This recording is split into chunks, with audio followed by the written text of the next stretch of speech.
Huberman lab essentials में आपका स्वागत है, जहां हम पिछले एपिसोड्स पर फिर से नजर डालते हैं ताकि आपको मानसिक स्वास्थ्य, शारीरिक स्वास्थ्य और प्रदर्शन के लिए सबसे असरदार और काम में आने वाले विज्ञान आधारित तरीके मिल सकें।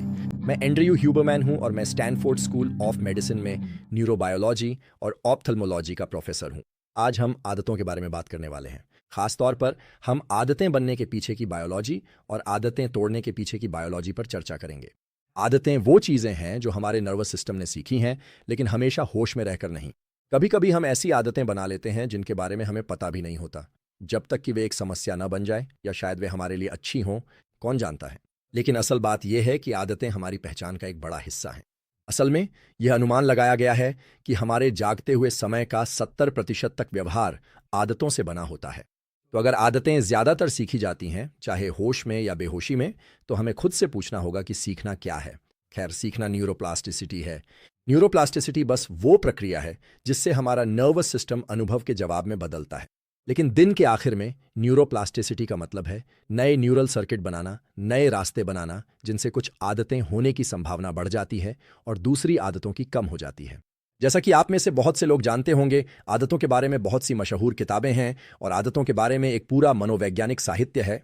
और ये दोनों क्षेत्र आदतों के कुछ बहुत ही दिलचस्प पहलुओं की ओर इशारा करते हैं जिनका जिक्र करना मुझे ज़रूरी लगता है। सबसे पहले यह धारणा है तुरंत लक्ष्य आधारित आदतों बनाम पहचान आधारित आदतों की। तुरंत लक्ष्य आधारित आदतें वे आदतें होती हैं जो आपको एक खास नतीजा देने के लिए बनी होती हैं जब आप उन्हें करते हैं, यानी हर बार जब आप उन्हें करते हैं। तो हो सकता है कि आप कोई ऐसे व्यक्ति हों जो ज़ोन 2 कार्डियो ज़्यादा करना चाहते हैं। उदाहरण के लिए, ये एक तुरंत लक्ष्य आधारित आदत होगी।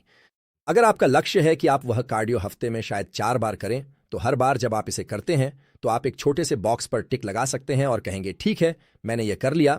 आपने लक्ष्य पूरा कर लिया। यह तथाकथित पहचान आधारित आदतों से अलग है, जहां आदत का एक बड़ा व्यापक विषय होता है, जहां आप तथाकथित एक फिट इंसान बनने की कोशिश कर रहे हैं, या आप कोई ऐसे हैं जो एक एथलीट या कुछ इस तरह का बनना चाहते हैं। यह वह जगह है जहां आप अपने बारे में एक बड़ी तस्वीर या उस आदत को करने का आपके लिए क्या मतलब है, यह जोड़ना शुरू करते हैं। जहां तुरंत वाला लक्ष्य तो है ही, है ना, एक्सरसाइज पूरी करना, सेशन पूरा करना या जो भी हो, बॉक्स पर टिक लगाना, लेकिन आप इसे किसी बड़े लक्ष्य से जोड़ रहे हैं।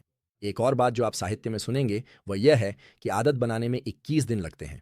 कुछ लोग 18 कहते हैं, कुछ लोग 21 कहते हैं, कुछ लोग 30 दिन कहते हैं, कुछ लोग 60 दिन कहते हैं। तो इनमें से कौन सा सही है? क्या यह उस आदत पर निर्भर करता है जिसे कोई बनाने की कोशिश कर रहा है, या यह उस व्यक्ति पर निर्भर करता है जो आदत बनाने की कोशिश कर रहा है? खैर, पता चला है कि इस पर बहुत बढ़िया पीयर रिव्यूड डेटा मौजूद है। 2010 में एक स्टडी प्रकाशित हुई थी जिसके पहले लेखक लैली थे, LALLY। इस स्टडी में पाया गया कि एक ही आदत को बनने के लिए